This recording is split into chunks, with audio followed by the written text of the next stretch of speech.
باش نوجدو الشامبوان ديالنا البنات غادي نحتاجو 2 معالق ديال الزعتر، ها هما.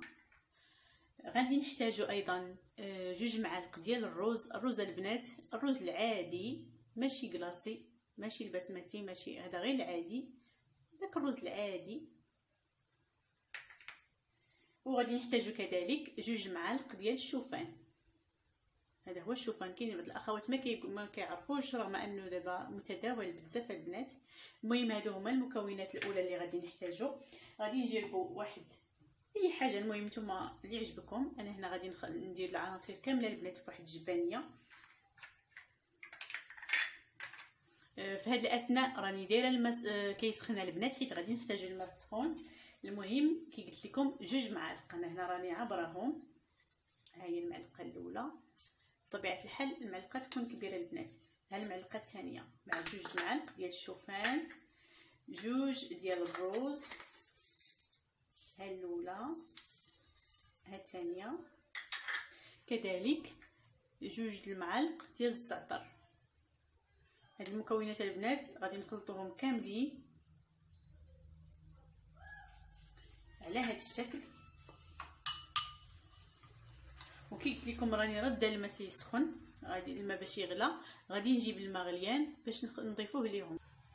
غادي نغطي عليهم الماء السخون البنات، ضروري الماء يكون سخون.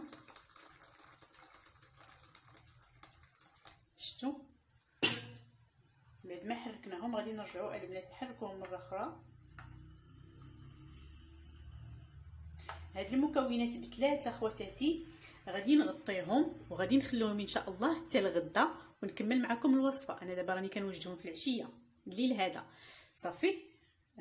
هاد 3 د العناصر ها هما غادي تصايبوهم هكا بحال دابا الانسان بغى يغسل الغد ليه كيصايبهم في الليل، غتغسليه في العشيه غتصايبيهم في الصباح باش يطلقوا لك المكونات اللي فيهم والفوائد اللي فيهم. المهم مازال غادي نكمل معكم الوصفه حتى ان شاء الله دوز عليهم سميتو ليله كامله، وغدا نكملوا الوصفه ان شاء الله. السلام عليكم البنات. المهم المكونات ديالنا بعد ما دزت عليهم ليله كامله ها هما الشامبوان ديالنا البنات. بسم الله. العناصر باش غادي نوجدوه ضروري تخليوهم يباتوا ليله كامله. ها هما تلقوا كاع الفوائد اللي فيهم في هذا المحلول. شتا البنات خداو اللون ديال الماء ديال الزعتر وداك الروز ديالنا والشوفان ارطبوا مزيان وتلقوا كاع الفوائد اللي فيهم. المرحله المواليه خواتاتي هو اننا غادي نشدوا هاد المكونات كاملين وغادي نطحنوهم في الخلاط ديالنا. بسم الله على بركه الله.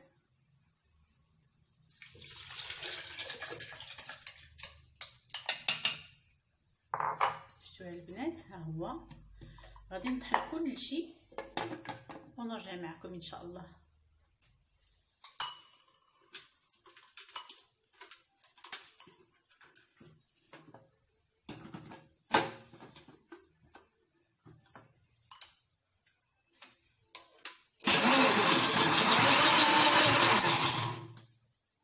صافي البنات بعد ما طحنا المكونات كاملين دابا غادي نصفيوهم. البنات تقدروا تستعملوا اللي عنده صفايه رقيقه يستعملها، اللي ما عندوش يدير لي باموس.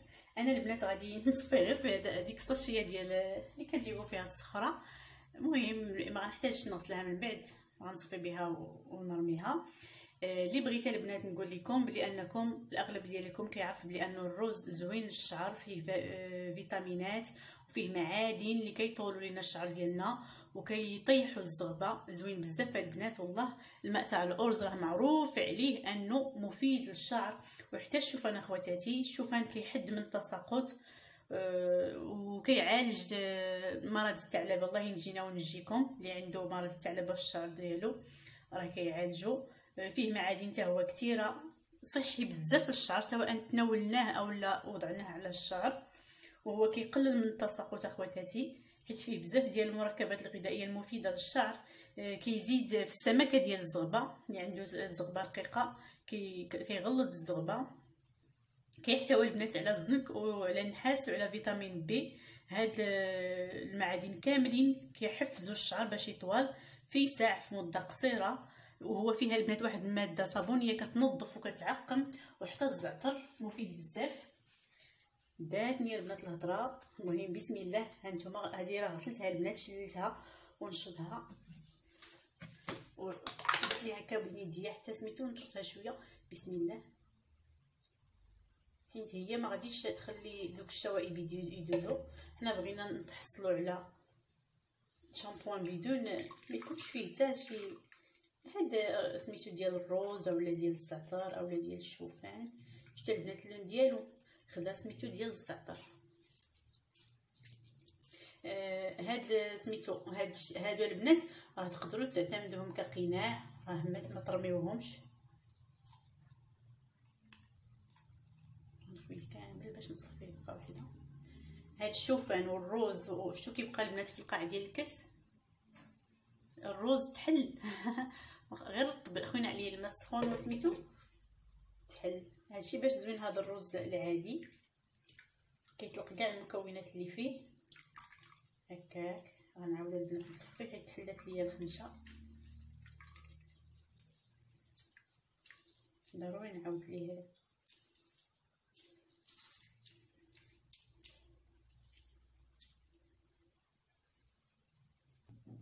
ها هو البنات بعد ما صفيتو للمره الثانيه ما تيبقى فيه حتى شي حاجه من دوك الشوائب كاملين. ها هما هذا البنات تقدروا ديروه قناع البشره ديالكم، راه زوين بزاف. الروز والشوفان والزعتر غادي ملي غديروه غادي تشوفوا النتيجه ان شاء الله باذن الله اللي غادي ترضيكم. المهم انا البنات كنزيد ملعقه ديال الالويفيرا ديال جيل الالويفيرا، هو غادي نديرو، وكندير قطرات ديال فيتامين او. بغيتو تكتاو فيه ويه هكا يعني كمحلول هكا بهاد المكونات اللي غنضيفو تغسلوا به كان افضل. هو راه كافي باش ينظف لكم الفروه ديال الشعر ديالكم، وفي نفس الوقت تستافدوا من جميع الفوائد اللي قلنا اللي كيعطي الشوفان واللي كيعطي الروز واللي كتعطي الالويفيرا ولا فيتامين او. راه مهمه البنات للبشره ديالنا والشعر والولدات ديالنا ككل.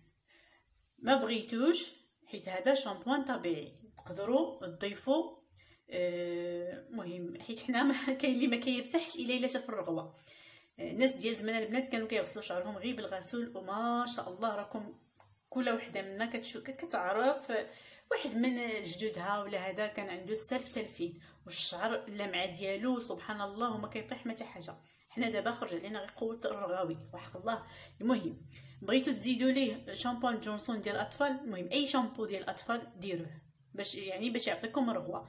ما بغيتوش انا هنا حكيت واحد الملعقه ديال صابون الكف، صابون الطرف ولا صابون الكف ولا المهم ها هي البنات الملعقه هذه غادي نزيدها على هاد المكونات باش تعطينا واحد الرغوه. وغادي نزيد كذلك قلت لكم معلقه ديال جيل الالويفيرا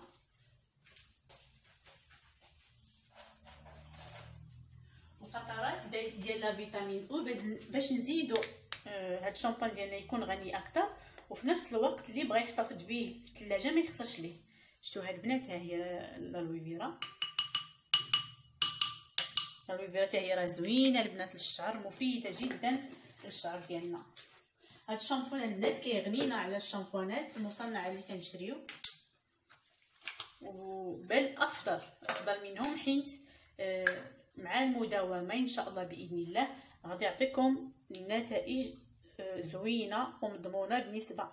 شتو البنات كاع ما وريتكم لا فيتامين ها هي، ها جيتو كنحل غندير واحد عندي هاد لا فيتامين او البنات مركز داك اللي ثقيل، ضروري ما كيجيش وديريه بوحدو مثلا على البشره، ضروري غير كتضيفيه هكا على شي كريم ولا هذا ثقيل بزاف. واحد القطيره لصقت ليا في سميتو ها هي.